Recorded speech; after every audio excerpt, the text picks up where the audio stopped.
Hello, I'm Julie Garnier from Rustic Cottage Co. and welcome to my channel. I'm located in the northwest of England, but I have travelled quite a lot around the different countries, US, Canada and Mexico mostly, but also around the Caribbean. Through my journey of travel, I've learned to love the different styles of decoration, home decor and furniture, and started my own business creating and selling for myself. My channel here on YouTube, Rustic Cottage Co, is now doing so well. I am happy to create every week a different video to show you furniture, home decor of different styles, shabby chic, rustic, primitive, shabby chic, farmhouse, lots of different ideas. I love them all. I am equally all and differently. I hope I inspire you to create too, and I hope you enjoy this video. Thanks for watching. I'm Julie from Rustic Cottage Co. Hi everyone, I'm Julie from Rustic Cottage Co, and it's been a little while since I actually literally put my face on a video. I noticed I've been going around different parts of the country, I've been doing my crafts, and you pretty much have seen my hands and that's about it. So I thought I'd say hello and thank you for watching. Don't forget to subscribe and comment in the comments. That always helps grow my business. And on top of that, for anyone that's been watching, thank you. Anyone new to the channel, welcome. I'm Julie, and I hope that you enjoy and get inspired from whatever I do, whether it's furniture or crafts, or even just get out and about and explore the area. So I thought I would just say hello.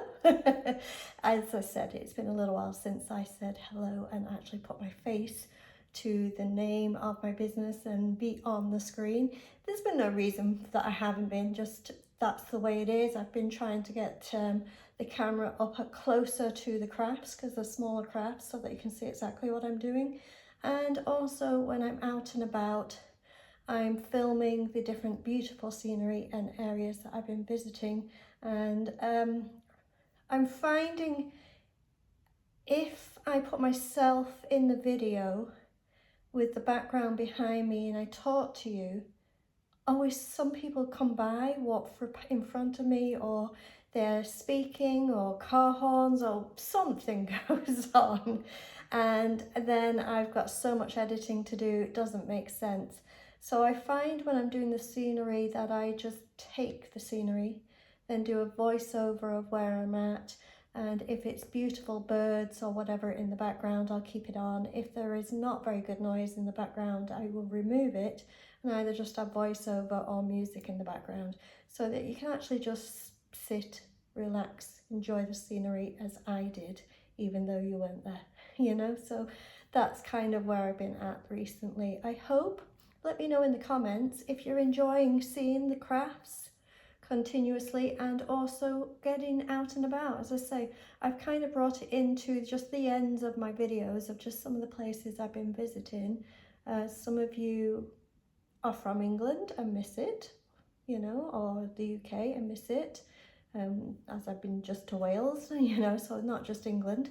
But also a lot of you are from Canada or the US and have never actually been to England, so you can actually see some of the areas that are just more than the usual tourist areas of, you know, the capital London or Scotland or whatever. You know, I actually go into certain little areas that are known but not known to the masses and are actually quite beautiful. So I hope you're enjoying that as well. As time will come along again, I will be doing some furniture. I keep promising, but I will be doing some furniture as well.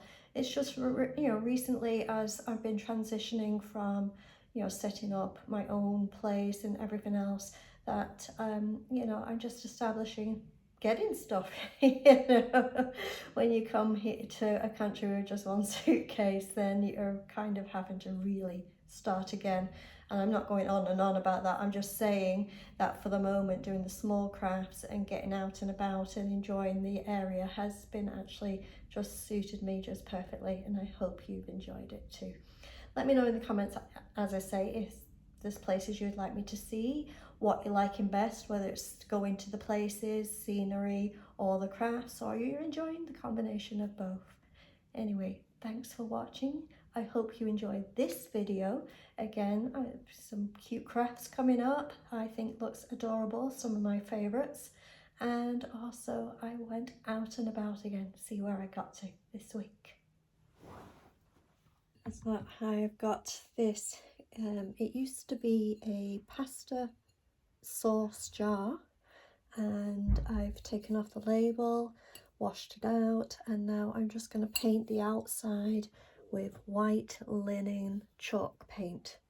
My usual brand, just going to go over it.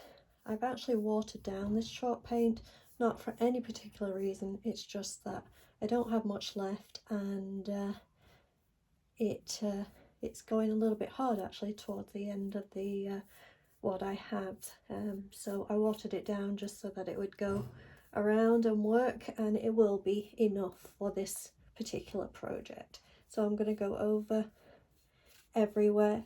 I might do 2 coats just because it is so thin, but right now it's good enough to just cover the whole thing, including the bottom and the top.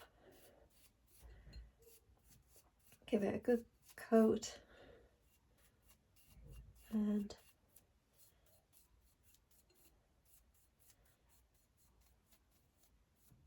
then just leave it to dry.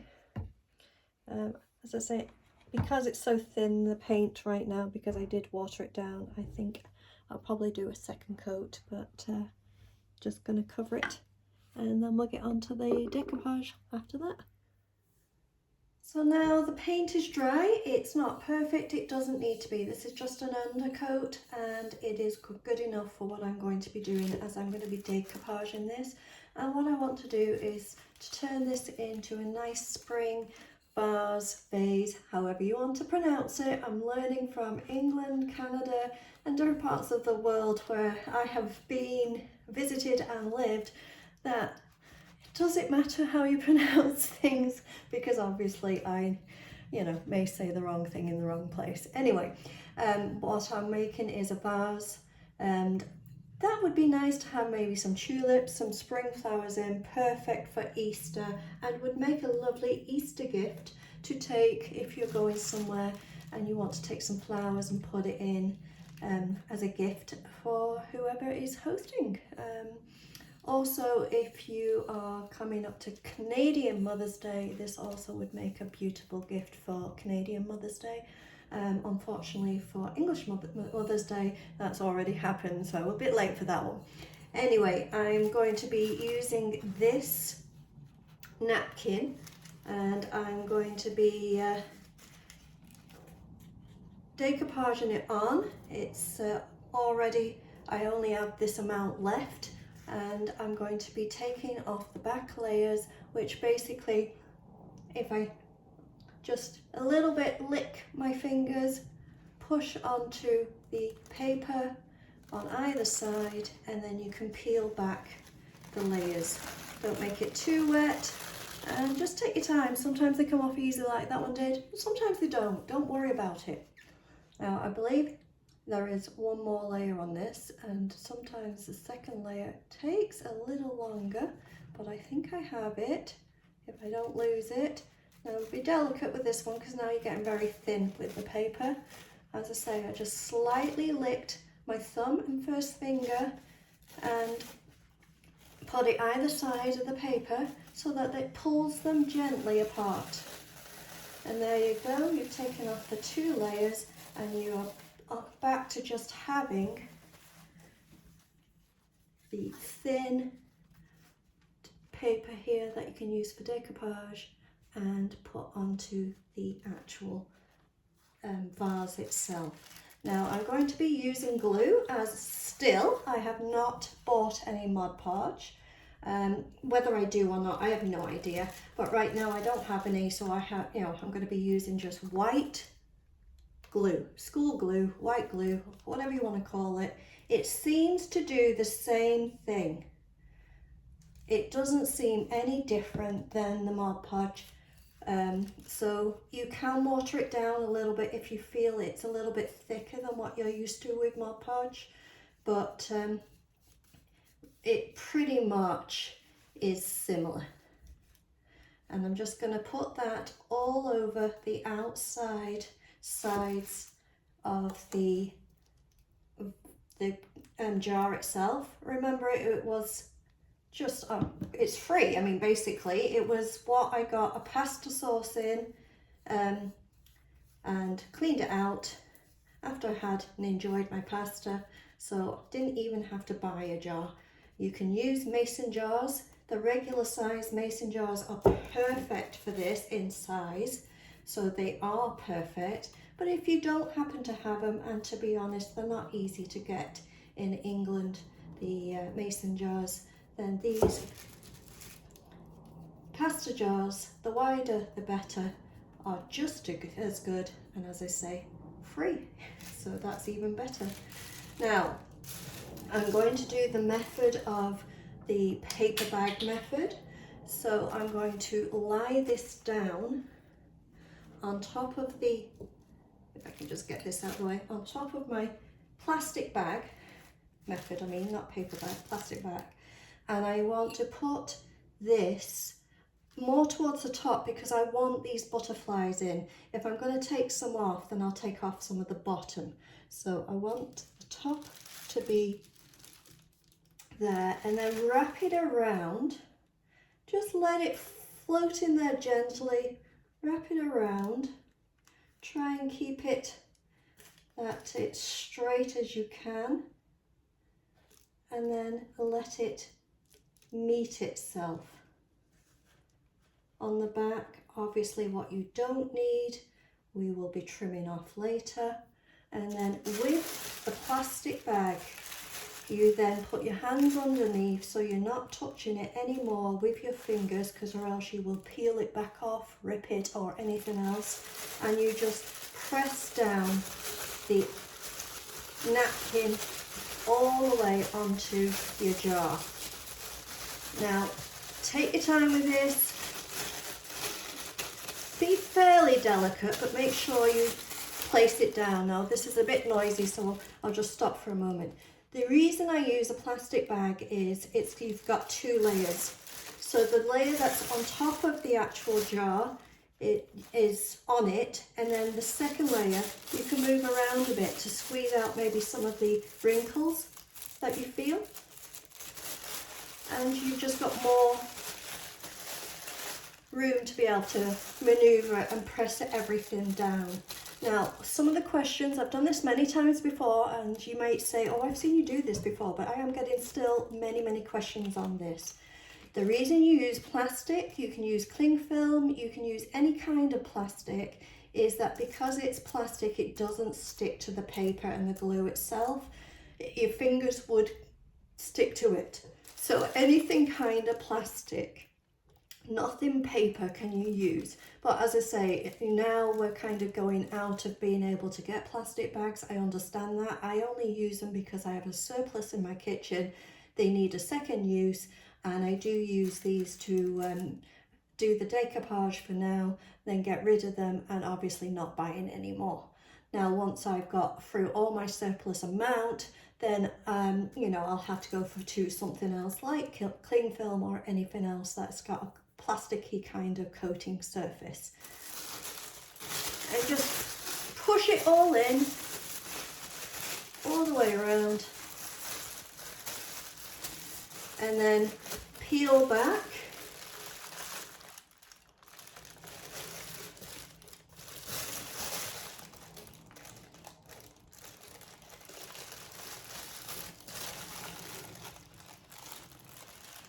And let it stand up and dry. Leave it to dry, and then I will show you the next step. Completely leave it to dry. When it's dry, next we're going to do a second layer of the glue, the white glue, or Mod Podge if you have that. And we're going to put it over the top. Gentle, you don't want to rip it, and then let that dry.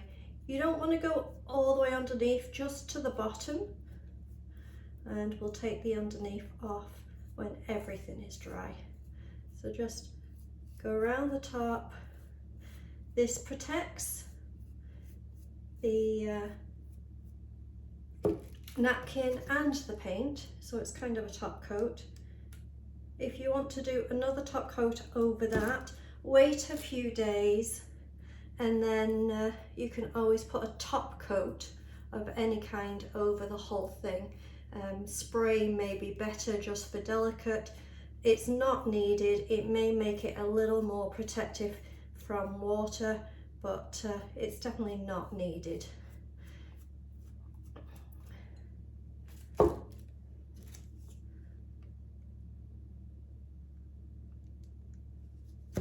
And just make sure you go along the bottom edge but not underneath. And one of the questions I get asked all the time is, how do you trim it?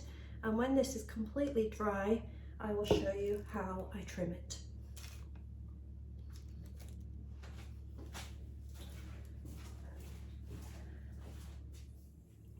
All right, I've left it overnight and everything is completely dry, even the top coat of the glue that we used. Now at this point it still feels like paper.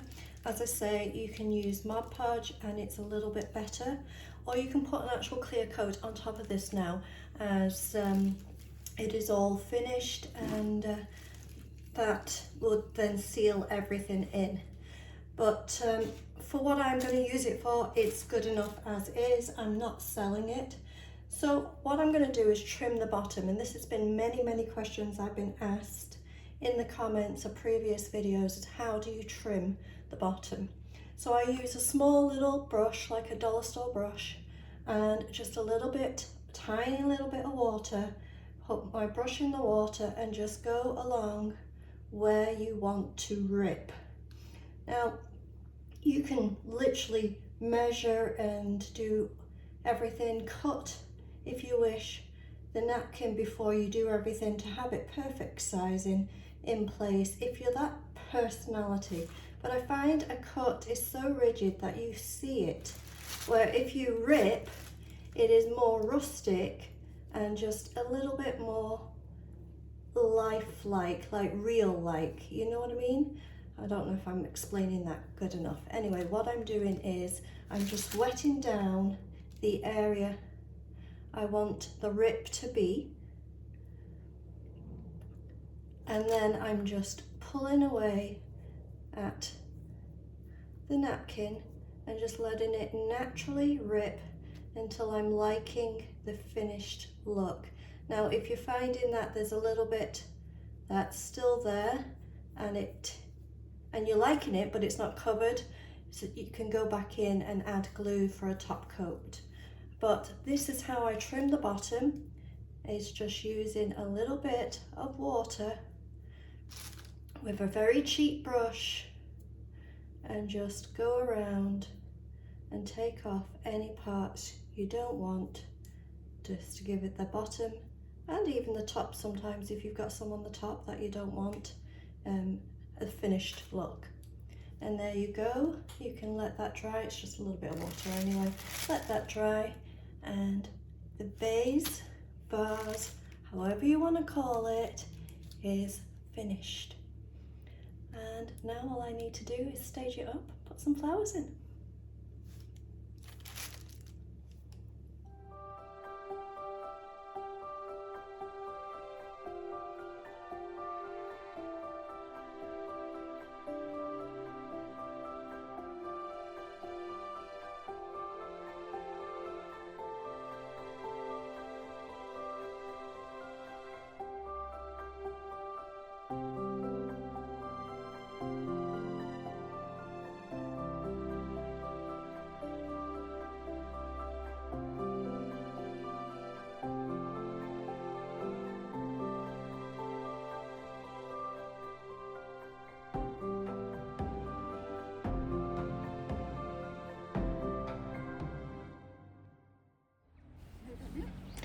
as you can see, I'm off out again, exploring, back in the car and going back into Wales.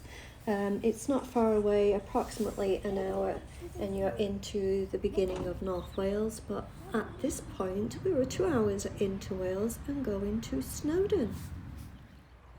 Snowdon is the highest mountain in Wales at an elevation of 1,085 metres, 3,560 feet above sea level, and it's the highest point of the British Isles outside of the Scottish Highlands.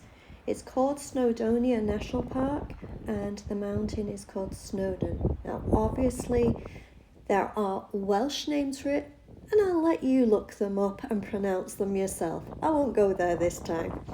We ended up driving around. It was a beautiful day, but still cold as it's March, and we did not take the 6+ hours to walk to the summit, and the train wasn't working at this moment as it kind of starts in April, May for the season. But we had a lovely time and enjoyed the beautiful scenery, absolutely beautiful. Now Snowdon is the busiest mountain in the UK. It has many attraction of visitors, walkers. You need to be in quite good health to start the walk, but not, professional. It does take 6 hours, you need to be ready for it. There is no cover, it's walking right up there. You need plenty of water, snacks, and enjoy it. I didn't do it, I'm not ready for it, and I'm not sure it's really my thing. But I loved driving around, stopping off at the perfect, beautiful areas and just taking in the air, the scenery, the beauty of this. Now, it's a national park area, so it's protected because of its flowers and its trees and everything that is just beautiful about it. If you wish to climb it, I would certainly say go there, absolutely gorgeous. And if you want to take a railway up there, I don't know much about that, but apparently there's a cafe at the top.